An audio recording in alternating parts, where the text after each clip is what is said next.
Hi, this is Jamie Beckman with SheKnows.com. I am sitting here talking with Dr. Jennifer Berman today. Okay, stop. I'm Dr. Laura Berman. Oh my God. We're still speeding. That's okay. I am so That's okay. sorry. Don't worry. I am so sorry. We're Rewind. still speeding. Okay. Okay, well, it We're can't go still any speeding. worse than No, that. don't worry. It's fine. 3, 2. Hi, this is Jamie Beckman for SheKnows.com. I am sitting here with Dr. Laura Berman, and we are going to be discussing how to spice up your sex life, which is something that everybody wants to do. Of course. So it's no secret that women want to spice up their sex lives. If there's one thing that women can do when they go home tonight to have hot sex, what would you recommend? I think the main thing, honestly, is to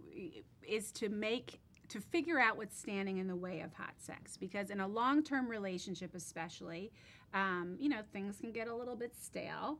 The spontaneity can go away, the spiciness can go away. So the main thing is, like, before you go home tonight, think about what's standing in the way. Like, is it a communication issue? Is there a sexual act or a fantasy that you've kind of been wanting to act out but you haven't had the nerve to tell your partner about?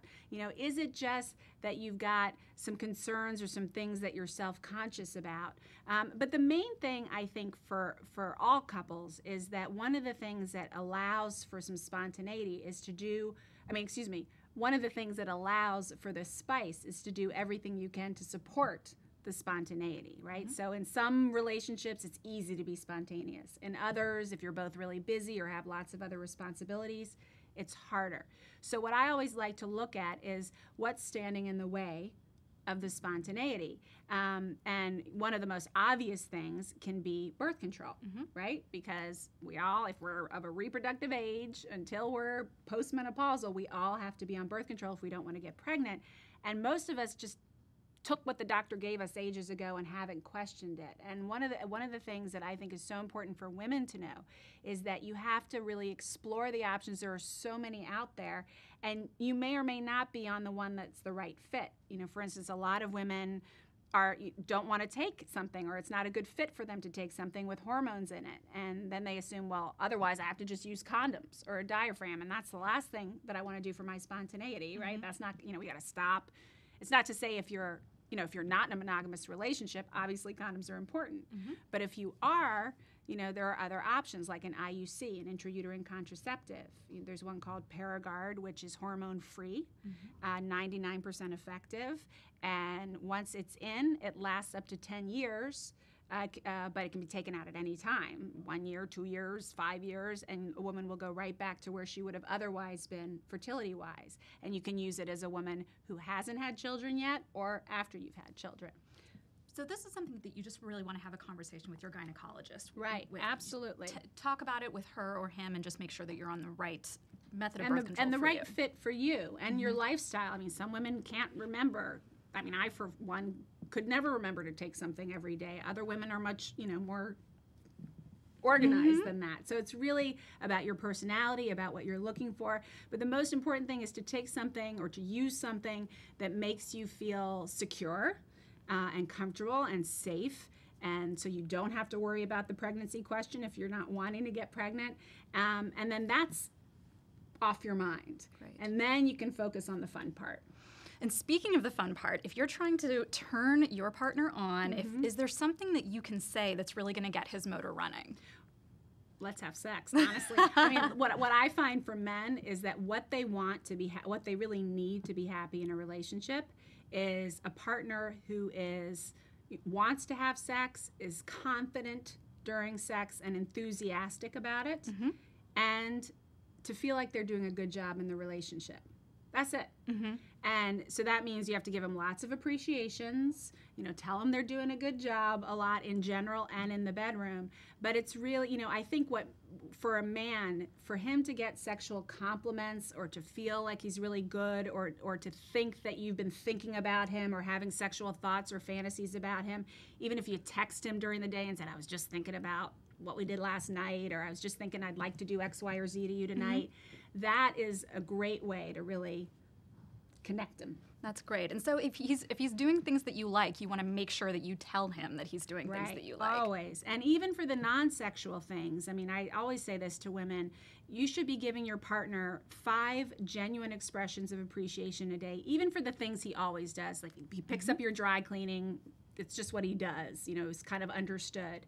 Make a point to say, you know what, thank you so much for picking up my dry cleaning, because I really needed that suit, and I was dreading.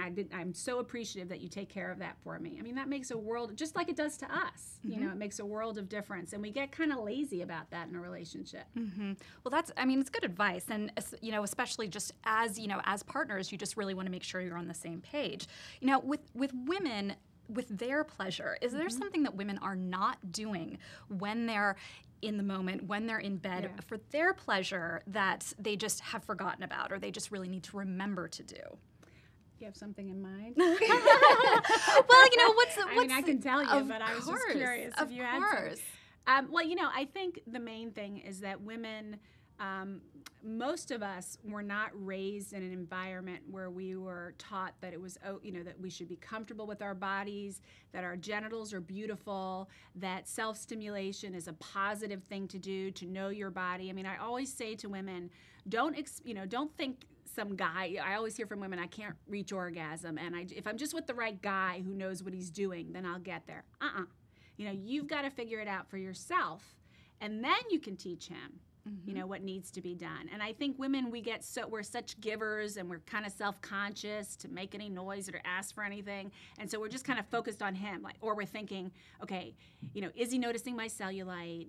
Is he having a good time? We're focused on him rather than not that you should ignore him, but it's really about both of you, and you're as important in the sexual act as he is. So sometimes that means taking the pressure off your sexual response, if that's something that you've been really conscious about or insecure about. Sometimes it's about putting more attention on your sexual response, but it's really about making your own sexual needs a priority and nothing to be ashamed of.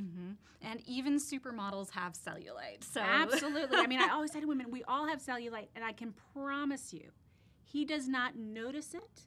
If he's just looking at when you look in the mirror, your eyes go, we look in the mirror, our eyes go directly to all of our problem areas.